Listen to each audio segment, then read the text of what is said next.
Have you ever been in love, but instead of feeling safe, you kept waiting for something to go wrong?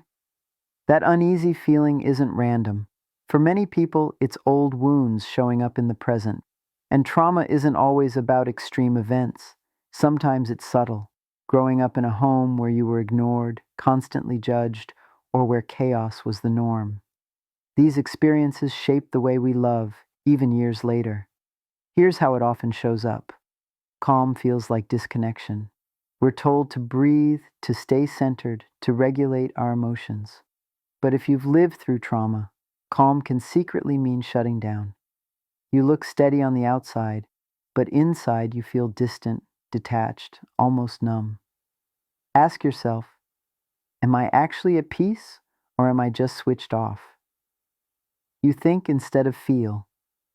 Some people learn to survive by explaining their pain rather than experiencing it. You can name the trigger, explain the psychology, even point to childhood roots. But love doesn't want a lecture. It wants you, the messy, alive, unguarded you.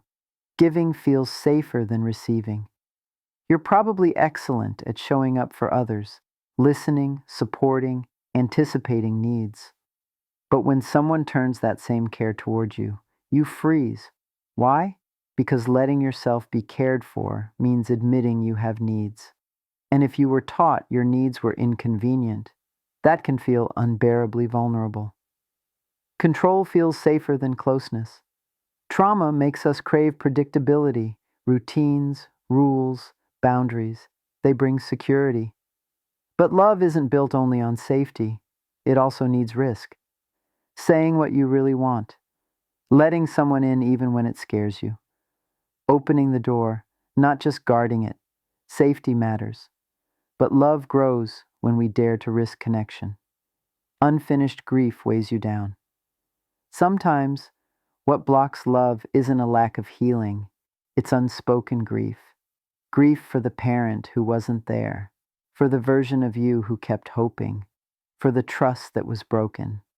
Until that grief is felt, part of you stays tied to the past, making it hard to step fully into joy. The truth is, you don't have to fix yourself completely before you can love or be loved. What matters is noticing your patterns without shame, practicing compassion toward yourself, and slowly learning to stay present when love feels overwhelming. So here's my question for you. When did you first notice your past creeping into your relationships? And what's one lesson love has taught you about your own healing? Share it below. Your story might help someone else. And if this spoke to you, hit like, subscribe, and pass it along to someone who needs these words. Thank you for being here. See you in the next video.